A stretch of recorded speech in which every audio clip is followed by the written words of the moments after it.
This is Felician Business Talks with Professor Steve Sergi and Professor Doug Muir. Hello, welcome everybody to Felician Business Talk Radio, the #1 radio, all of Rutherford and Lodi, as we have so dubbed it. Douglas Muir, we have Professor Sergi and a real special guest, the Dean of the Business School, Dr. Christofalo today. Say hi, all. Hi. How you doing? I'm doing well, Steve. So yesterday we were talking, or last time. Today, by the way, folks, we are live. So Steve and I are probably a little nervous. I would also think the president of the university is a little nervous, but we're gonna be on our best behavior. We have our man Jeff in the booth who could have a 12-second, if I'm not mistaken, you have a 12-second buzzer. No, he doesn't have that much technology, so we are flying without a net. Hey, today, folks, if you want to call in and talk to us, it is open mic today. It's area code 201-340-4374. That's 201-340-4374. I have control of the phone, and so please just let us know what you are thinking. And if you're a little sensitive, you may not want to call in. So once again, I have a quote from Thomas Jefferson. You may see the theme that I do every week. And this is the greatest quote of all. It says, Thomas Jefferson, I am a great believer in luck. I couldn't believe when he said that. But he also went on to say, and I find the harder I work, the more I have. So, Steve, as a businessman, why don't you tell me about your luck in the business world and how work also coincides with that? Well, I've always found that humans have our own... When a zebra is born, the first thing it does, it gets up. We call that instinct, right? I think we can develop our own instinct if we keep looking at that prize. And some people call it luck. I call it creating what you want. And I always tell our students, be careful what you wish for, because you're gonna get it. In a more spiritual sense, I say it's God's way of keeping his anonymity. Oh yeah, there you go. So right. when I get the luck, Dr. Christofalo has I don't know how many degrees, and she's like an avid reader, and she was totally out of my pay grade this morning when she was talking about front lobal and back lobal, and it was she gets off on these tangents. It's absolutely phenomenal. So what I would like to just talk about in the first half with you is you've been at a couple universities, if I'm not mistaken. Is that correct? Yes, I've been at a few universities. And so what makes Felician University and the business school different than other universities that you've been at, and what makes us so special? Speaking specifically for the School of Business, I think it's the faculty. The faculty really do understand their students, they care about their students, and they teach their students in an experiential way. They give them hands-on experiences that they really can go to a prospective employer and say, look, I've done this. Theory, yes, they get theory in the classroom, but the theoretical foundations at the School of Business are backed up with experience and practice. You know, I was just speaking to the Young Entrepreneurship Club, a little plug for them. And we have a big thing coming up here on Thursday at 6, free pizza. But besides that, on how to work on your resume, we're going to be doing mock interviews with Megan Tenza, who was the head of HR at Citibank, and now is the head of HR at Rosenblatt Securities. So what I wanted to talk about just a little bit is they were talking about having a lot of adjunct professors here at Felician. And I said to them, which was kind of interesting, we talked about it as a positive because there's so much experiential learning. I always remembered when I was at Embry-Riddle Aeronautical University, and I would say, raise my hand and say, so you're talking about flying a 727. Have you ever flown a 727? The guy goes, no, I'm an engineer. And I'm like, well, how are you teaching me how to fly a 727? So tell me a little bit about professors, adjuncts, and how that mixed together makes us a differentiation than, let's say, the other universities you may have been at. Well, that's a good question. So I believe that there is a strong place for adjuncts in our university system, and they bring, specifically, I'll speak for us. The adjuncts, what they do is they complement what the full-time faculty do. The full-time faculty, they're academics, they know their subject matter experts. Most of our faculty have worked in the discipline, which is a wonderful thing because they can speak from experience. And so the full-time faculty take this curriculum, they make it their own, and then they are able to parlay that information over to the adjuncts who really bring in the experience. So for instance, if you are taking one of our business law classes, it's probably a lawyer that is teaching you. And if you are working with someone who's teaching marketing, it's a full-time professor, they probably have had in their past work experience marketing positions. So basically, it comes down to the fact that whether they're a full-time faculty member or an adjunct faculty member, the bottom line is we want our students walking away with the experiential nature, and they get that from practitioners. And you know what? If I may ahead, add Steve. to that, I've learned through making many mistakes. I think it's the failures that resonate in my head. Oh, absolutely. And sometimes students are afraid to, I say if you're not walking, if you're not falling, you're not walking, right? So, but, that's the difference. I went to night school to get my MBA, and they were making mistakes that they could tell me, I tried this and this would happen. And same thing with me. I've been in business for 40 years and felt the pain. You remember those moments. Yeah, and absolutely. When I was going back for my MBA because I wanted to teach at the University of Virginia, I got accepted into Syracuse, Harvard, Boston, Darden, and Post. And I remember when I went up and interviewed with Darden, they were like, not Darden, but Harvard, they were like, well, why are you doing this? You're 48, you own a private equity firm, blah, blah, blah. So because I want to teach, I want to give back. And they love that, right? So when they asked me to come in and I turned them down, they called back a follow-up, which was fantastic. I don't know how many people turned down Harvard, but the biggest point was I couldn't live there, right? Because I had a life. But the second point is I said 98% of your professors about ready to teach me have no experience in the business world. I would be their worst nightmare in a class. You don't want me, right? And so I moved on to another university. But I think that is so important, having the experiential learning as you're talking about. I just wrote a paper about that I'll be posting probably tomorrow. I want to talk a little bit about the iLab. We just had a meeting today about a place that might be coming available for maybe an accelerator or something really exciting. And an incubator is something that is for startups. It's for pre-money.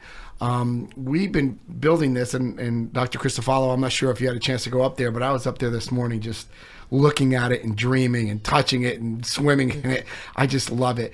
Tell us what your vision of the iLab for the business school will be. So my vision for the iLab in the business school is where we can bring students in. Our students have incredible ideas. It's amazing when you tap into their creative aspects in their being, what they come up with.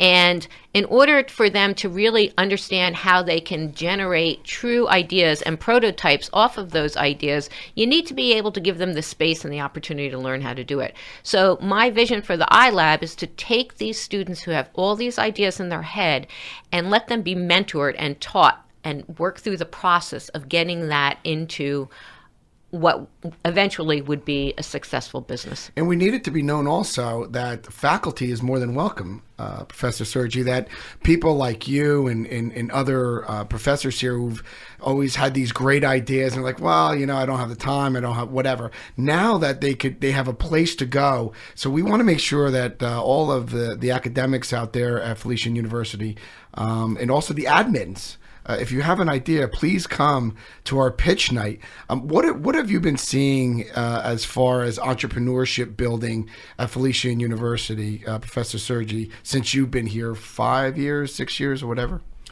Well, first of all, we have a lot of people who have owned their own businesses. I've owned my own business. Yep. And there is a larger interest now, I think, because of the changing economy and artificial intelligence, where people now want to start their own business, right? They have these ideas, this freeware out there, you can do all these resources, and we at Felician now are focusing in on tapping into those dreams, those creative, things, and that, creativity is not something that you're born with. It's something you can develop, right? So, and the more people you get in the room, And that's why, Doug, I love the fact that you're inviting other people, administrative staff and faculty, to this, because you never know when your next great idea. It's kind of like, Sherlock Holmes, when Dr. Watson used to say something goofy, and Sherlock, that's it. You're brilliant. Yeah. There's so many examples like that. 3M had this PhD, and he was tasked to find a glue that would be able to not soak into paper, but to be able to hang up paper. And so he did, and it was too weak. And so what happened was they couldn't do anything with it until a marketing guy came in, and he was in church, and he opened up his Bible, and all his papers fell out. Right. So he went to his buddy, the PhD guy, and he says, can I have that sticky glue? He goes, that doesn't work. And he stuck it in his book, and he thought it was great. And so he needed to have the people understand how this stuff works, because it was first to market, which is very expensive. So he went to every vice president of 3M secretaries, and he says, hey, do me a favor, use this, tell me what you think. He came back a month later, and there were stickums all over the offices, and they ran out. And so what happened was, when he presented it to the vice presidents, before he gave it to the secretaries, there wasn't a use. The vice president said no. The secretaries wanted that so bad that they were screaming at their bosses that's how this all came about. Well, Kodak missed the digital camera in the 70s. So. Right. Can you imagine that? I remember, and I'll tell you a quick story about me. I had a telephone company. It was all analog. And I had this partner who came from Jacksonville, Florida, and he came back to the office. He goes, you're not going to believe this. I saw something, and he's holding his fingers apart about 2 feet. And he says, I saw this little phone. Right? He's talking about his cell phone. Right. He says, and you don't need a telephone number. It can go anywhere. And he goes, they want us to own a tower on Amelia Island. I'm like, what? Like, how does it connect? And I didn't get it. I'm like, whatever. Now he goes, would you mind if I do it?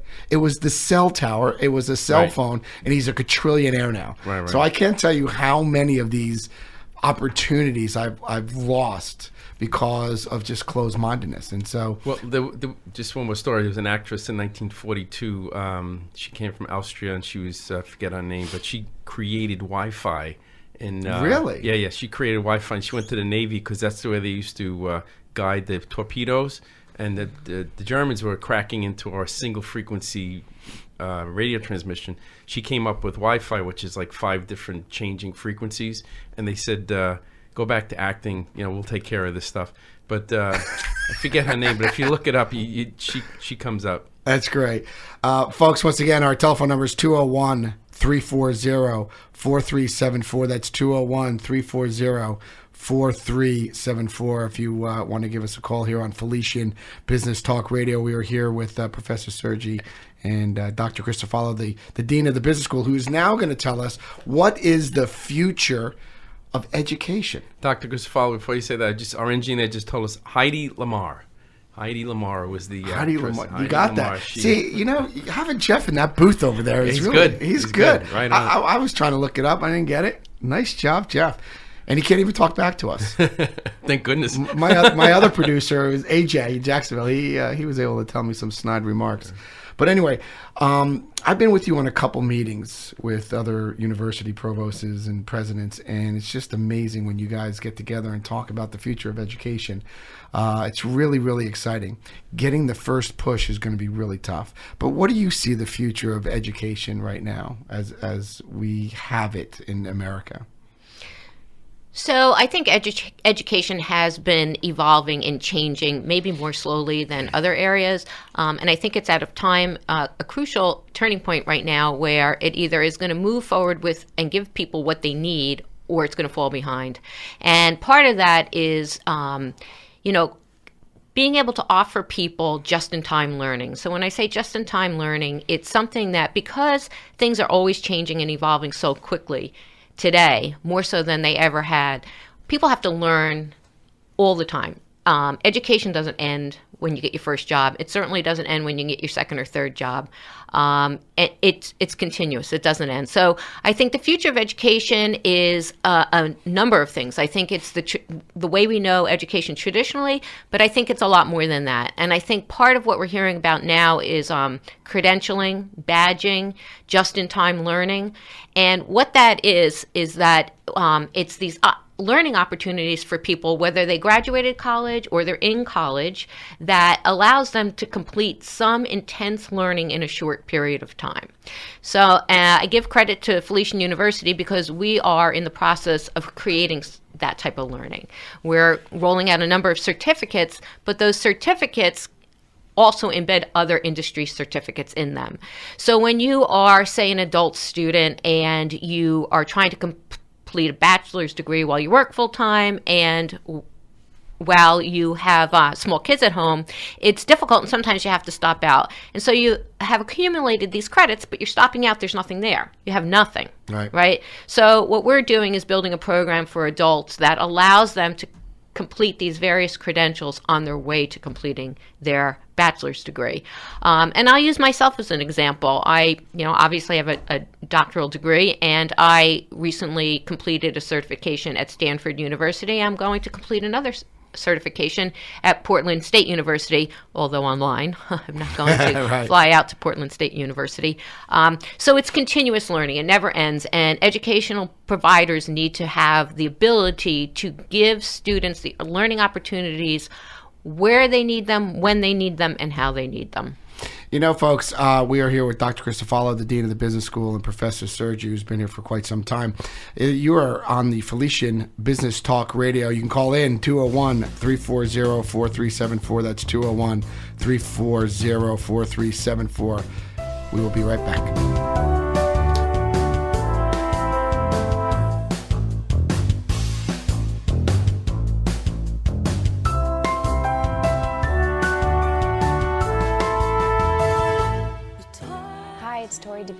In every family, small conversations can make a big impact, like when my dad shared his experiences as an alcoholic.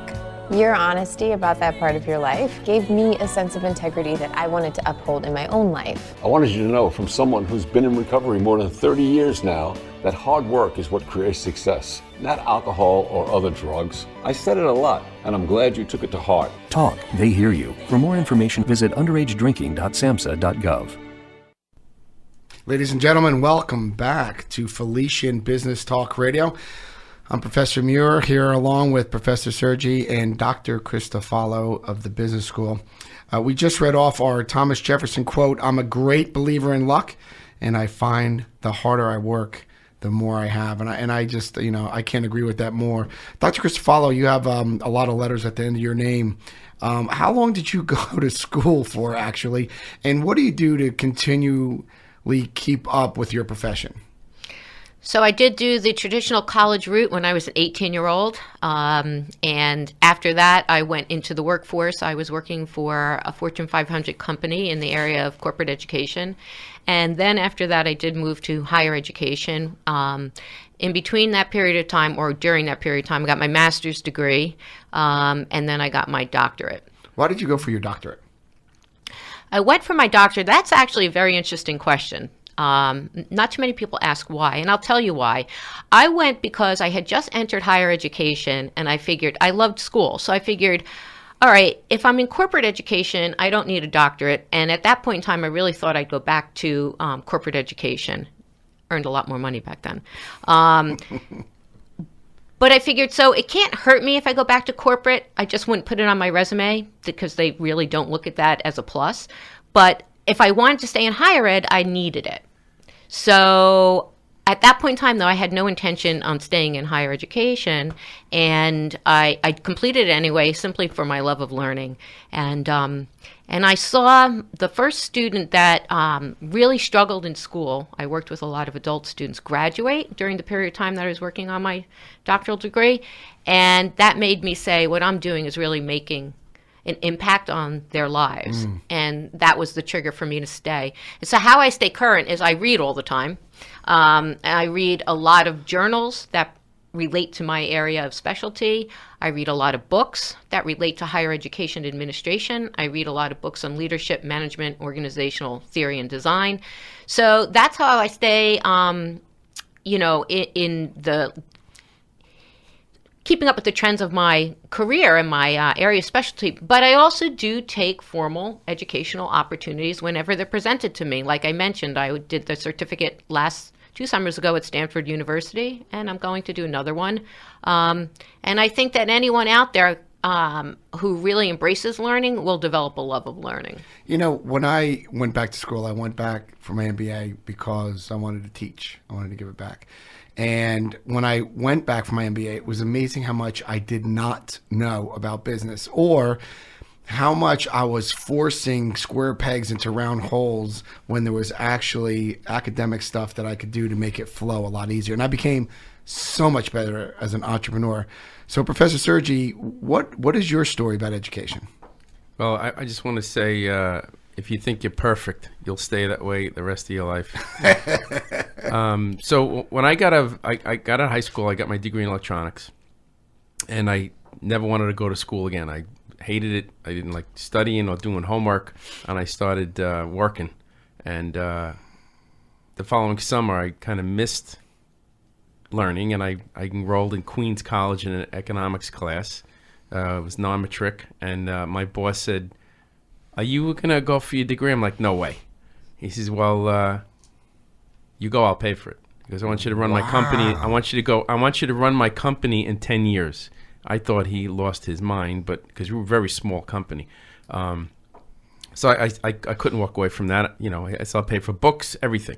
So my bachelor's and my master's all at night.